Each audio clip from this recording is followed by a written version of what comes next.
Welcome everyone to our December Family Day Frontier Christmas. I'm Marie Walker, the director of the Ada May Ivester Education Center here at the Northeast Georgia History Center. We have some wonderful programs coming up for you today. Right after this introduction, Glen will be reading Christmas stories, so be sure to stay tuned right after this for Glen telling Christmas stories.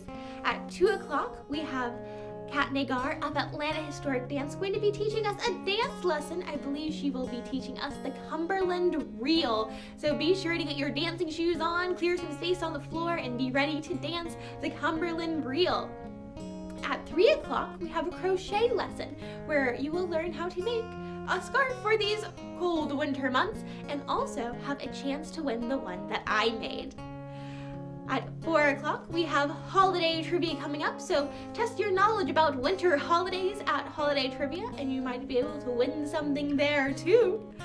And at 5 o'clock, we have our grand finale. We have our holiday songs and carols program where we will be singing carols and also talking about the history of how they were written and how they became popular. So be sure to stay around for that. And that is when we will be premiering our virtual choir. So if you were part of our virtual choir, thank you so much for your submission. You will probably see yourself there later. So be sure to tune in at 5 o'clock for that. Until then, thank you so much for coming and supporting us through this incredibly challenging year at the Northeast Georgia History Center. We so much appreciate your support. So I want to wish you all a happy holidays, a Merry Christmas, a happy Hanukkah, and indeed a happy New Year.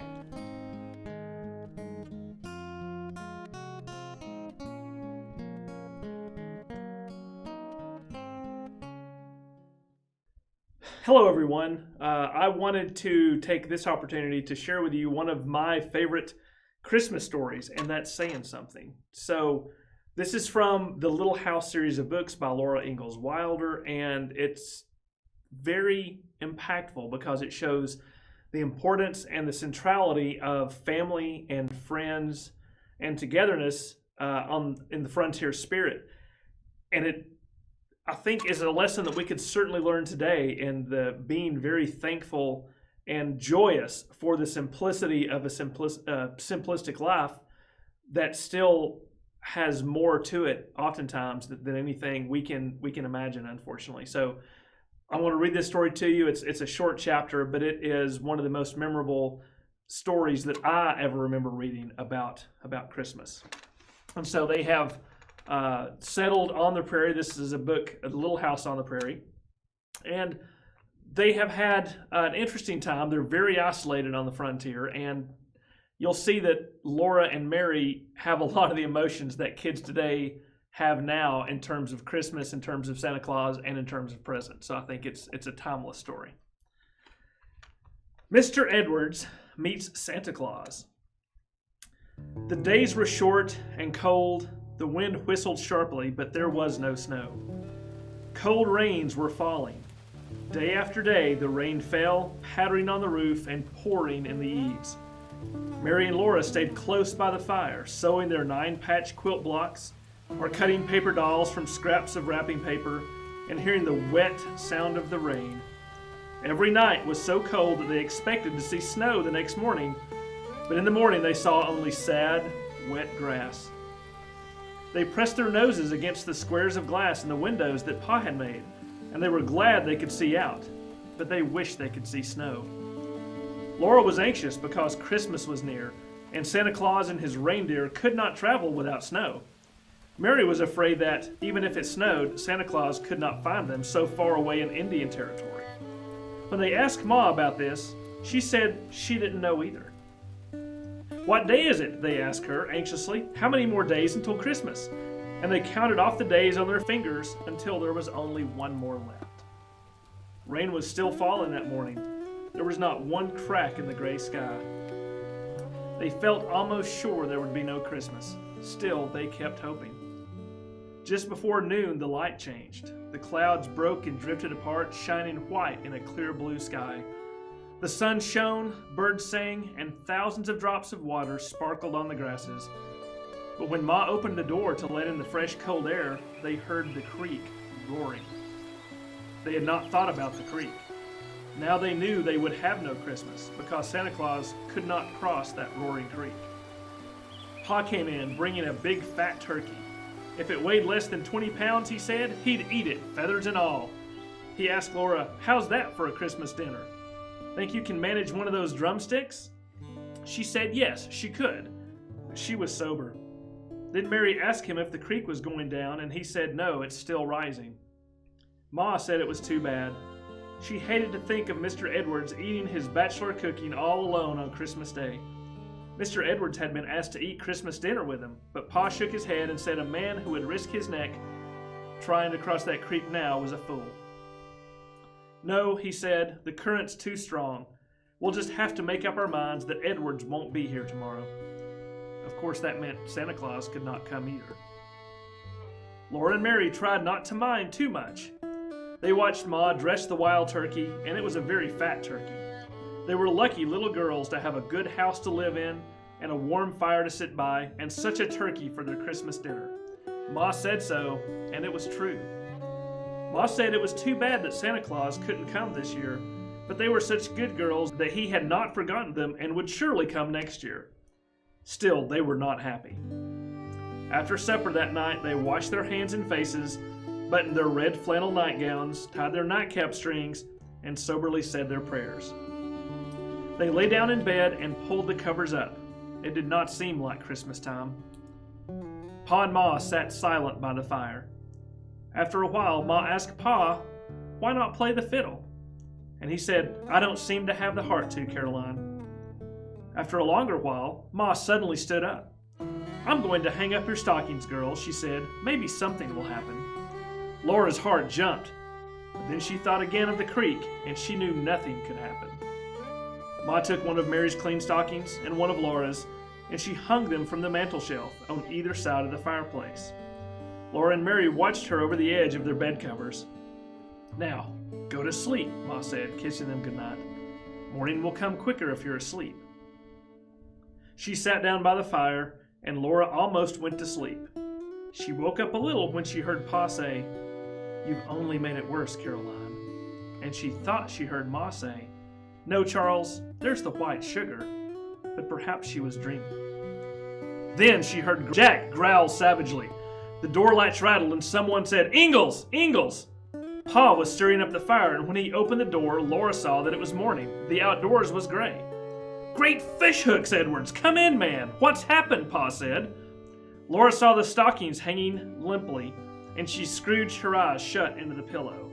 She heard Pa piling wood on the fire, and she heard Mr. Edwards say he had carried his clothes on his head when he swam the creek. His teeth rattled and his voice shivered. He would be all right, he said, as soon as he got warm. "It was too big a risk, Edwards," Pa said. "We're glad you're here, but that was too big a risk for Christmas dinner." "Well, your little ones have to have a Christmas," Mr. Edwards replied. "No creek could stop me after I fetched them their gifts from Independence." Laura sat straight up in bed. "Did you see Santa Claus?" she shouted. "I sure did," Mr. Edwards said. "Where? When? What did he look like? What did he say? Did he really give you something for us?" Mary and Laura cried. Wait a minute," Mr. Edwards laughed. "And Ma said she would put the presents in the stockings as Santa Claus intended. She said they mustn't look." Mr. Edwards came and sat on the floor by their bed, and he answered every question they asked him. They honestly tried not to look at Ma, and they didn't quite see what she was doing. When he saw the creek rising, Mr. Edwards said, he had known that Santa Claus could not get across it. "But you crossed it," said Laura. "Yes," Mr. Edwards replied, "but Santa Claus is too old and fat. He couldn't make it there where a long, lean, razorback man like me could do so."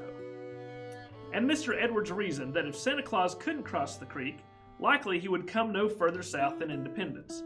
Why should he come 40 miles across the prairie only to be turned back? Of course he wouldn't do that.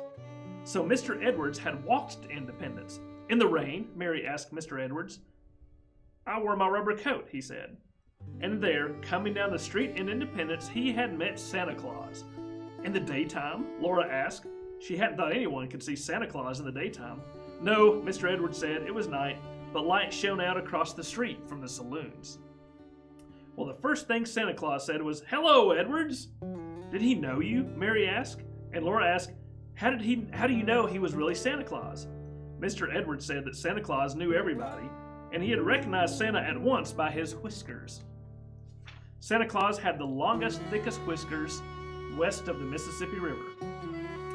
So Santa Claus said, "Hello, Edwards. Last time I saw you, you were sleeping on a corn shuck bed in Tennessee." And Mr. Edwards well remembered the little pair of red yarn mittens that Santa Claus had left for him at that time. Then Santa Claus said, "I understand you're living down along the Verdigris River. Have you ever met up down yonder, I suppose, with two little girls named Mary and Laura?"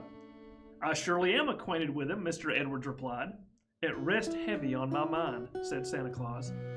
"They are both of them very sweet, pretty, good little young things, and I know they are expecting me. I surely do hate to disappoint two good little girls like them. Yet with the water up the way it is, I can't ever make it back across that creek. I can figure no way whatsoever to get to their cabin this year, Edwards. Would you do me the favor to fetch them this gifts just this one time?" "I'll do that with pleasure," Mr. Edwards told him. Then Santa Claus and Mr. Edwards stepped across the street to the hitching post where the pack mule was tied. "Didn't he have his reindeer?" Laura asked. "You know he couldn't," Mary said. "There isn't any snow." "Exactly," said Mr. Edwards.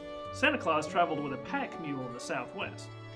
And Santa Claus uncinched the pack and looked through it, and he took out the presents for Mary and for Laura.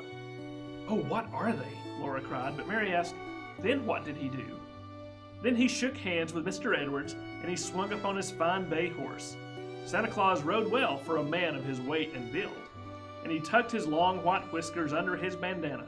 "So long, Edwards," he said, and he rode away on the Fort Dodge Trail, leading his pack mule and whistling. Laura and Mary were silent an instant, thinking of that. Then Ma said, "You may look now, girls." Something was shining bright in the top of Laura's stocking. She squealed and jumped out of bed. So did Mary, but Laura beat her to the fireplace. And the shining thing was a glittering new tin cup. Mary had one exactly like it. These new tin cups were their very own. Now they each had a cup to drink out of. Laura jumped up and down and shouted and laughed, but Mary stood still and looked with shining eyes at her own tin cup. Then they plunged their hands into the stockings again, and they pulled out two long, long sticks of candy. It was peppermint candy, striped red and white. They looked and looked at that beautiful candy, and Laura licked her stick, just one lick. But Mary was not so greedy. She didn't even take one lick of hers. Those stockings were not empty yet. Mary and Laura pulled out two small packages. They unwrapped them and found in each a little heart-shaped cake. Over their delicate brown tops was sprinkled white sugar. The sparkling grains lay like tiny drifts of snow. The cakes were too pretty to eat. Mary and Laura just looked at them. But at last Laura turned hers over, and she nibbled a tiny nibble from underneath where it wouldn't show. And the inside of that cake was white. It had been made of pure white flour and sweetened with white sugar. Laura and Mary never would have looked in their stockings again. The cups and the cakes and the candy were almost too much. They were too happy to speak, but Ma asked if they were sure the stockings were empty. Then they put their arms down inside them to make sure, and in the very toe of each stocking was a shining, bright new penny. They had never even thought of such a thing as having a penny. Think of having a whole penny for your very own. Think of having a cup and a cake and a stick of candy and a penny. Now, of course, right away, Laura and Mary should have thanked Mr. Edwards for bringing these lovely presents all the way from Independence. But they had forgotten all about Mr. Edwards. They had even forgotten Santa Claus. In a minute they would have remembered, but before they did, Ma said gently, "Aren't you going to thank Mr. Edwards?" "Oh, thank you, Mr. Edwards, thank you," they said, and they meant it with all their hearts. Pa shook Mr. Edwards' hand too and shook it again. Pa and Ma and Mr. Edwards acted as if they were almost crying. Laura didn't know why. So she gazed up again at her beautiful presents. She looked up again when Ma gasped, and Mr. Edwards was taking sweet potatoes out of his pockets. He said they had helped to balance the package on his head when he swam across the creek. He thought Pa and Ma might like them with the Christmas turkey. There were 9 sweet potatoes. Mr. Edwards had brought them all the way from town, too.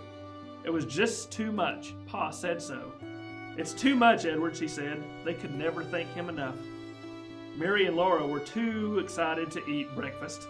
They drank the milk from their shiny new cups, and they could not swallow the rabbit stew and the cornmeal mush.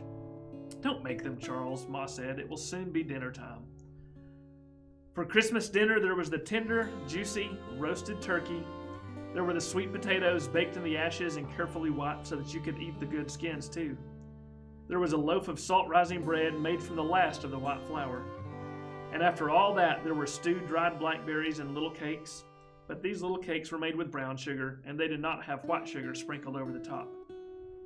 Then Pa and Ma and Mr. Edwards sat by the fire and talked about Christmas times back in Tennessee and up north in the big woods. But Mary and Laura looked at their beautiful cakes and played with their pennies and drank water out of their new cups. And little by little they licked and sucked their sticks of candy till each stick was sharp pointed on one end. That was a happy Christmas. Merry Christmas to all of you. I hope you have a wonderful holiday season, and we will see you soon at the History Center.